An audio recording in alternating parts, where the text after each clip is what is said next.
If you're studying for the PMI CPMAI exam, there are 7 things you need to know like the back of your hand, and those are the 7 patterns of AI.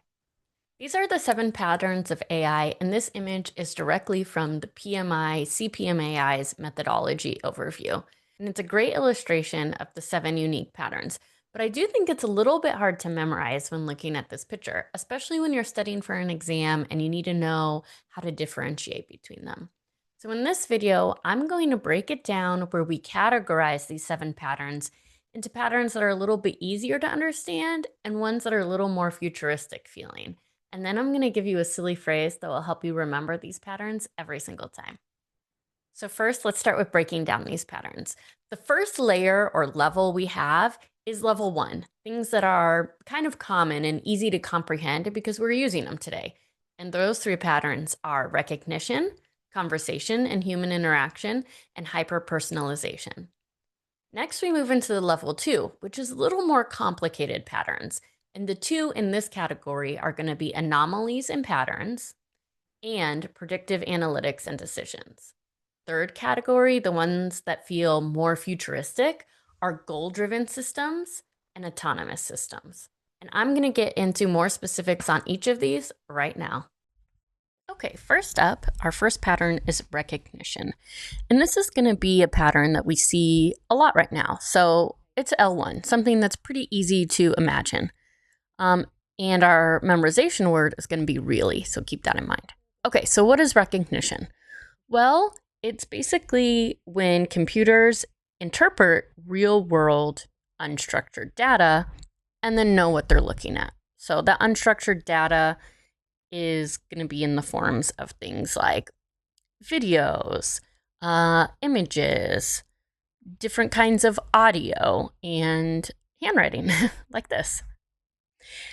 So how does it work? Well, the computer is going to take these patterns that it sees in the things that it's recognizing, these unstructured data, again, unstructured data or raw data, and it's going to convert it. And again, that raw data is like images, audio, handwriting.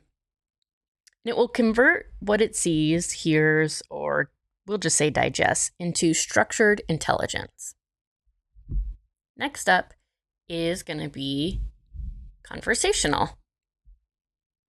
Conversational is also that kind of L1 category where it's easy to understand because we see it around a lot. And our memorization word is cool. Okay, so what is this? This is when computers and humans converse or talk to each other. Conversational AI patterns can also be communication between humans and humans, like translators, something like that. What it is not, though, is computer to computer. That is not conversational AI. Computers talk to each other differently. How this AI works is by using conversational systems to understand how conversation might happen between humans and humans, humans and computers. It also will use content generation to give content back. And this is trained through NPLs and LLMs like ChatGPT. If you ever want to hear a computer talk to a computer in listening mode, ask ChatGPT a really complicated question. You'll hear it start clicking to another system. Third, we have hyper-personalization. And this is also around us a lot right now too. So I'm considering this a level 1.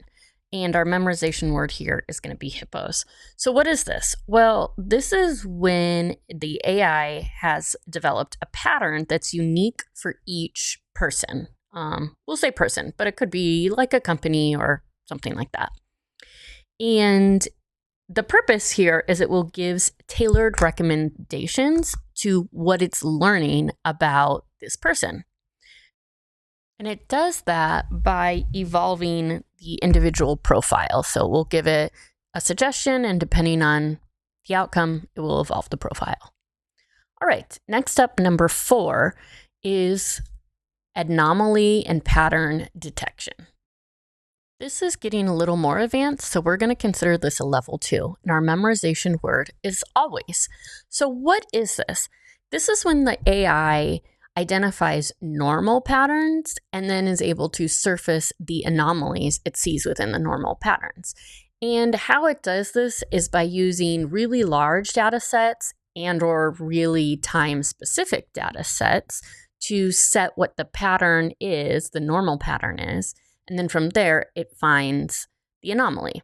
So here, let's make this a little bit smaller, and you can kind of see the flow is first you need data, like all AI projects, you need lots of data, and from there the AI determines what is normal, and then it takes it a step further by monitoring the normal data against what's coming in and finding the abnormalities. So, anomaly pattern detection.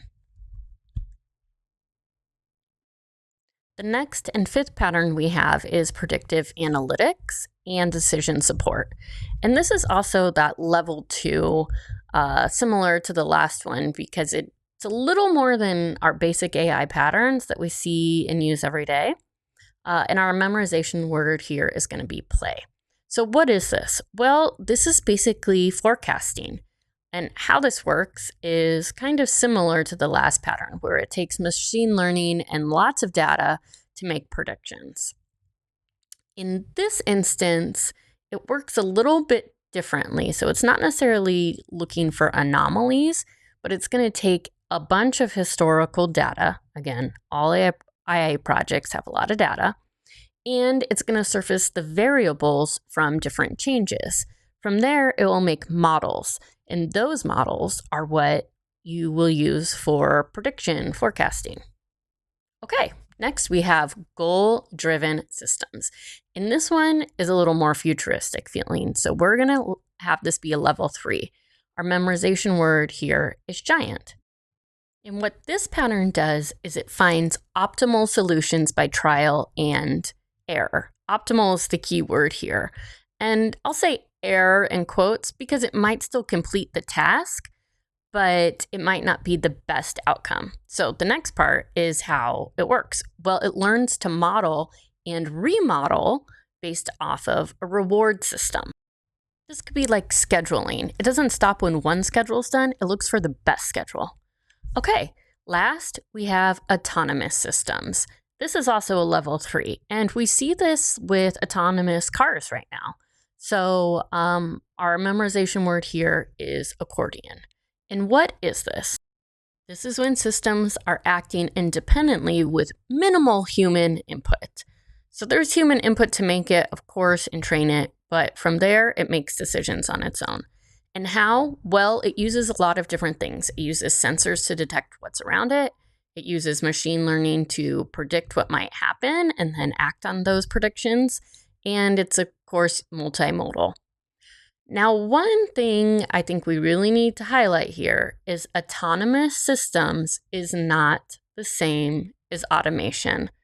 You'll hear automation a lot when you're working on AI projects, but it's not the same. Automation and AI are not the same. So when we put our memorization words together with our AI patterns, we get really cool rhinos always play giant accordions because, of course, why would they not?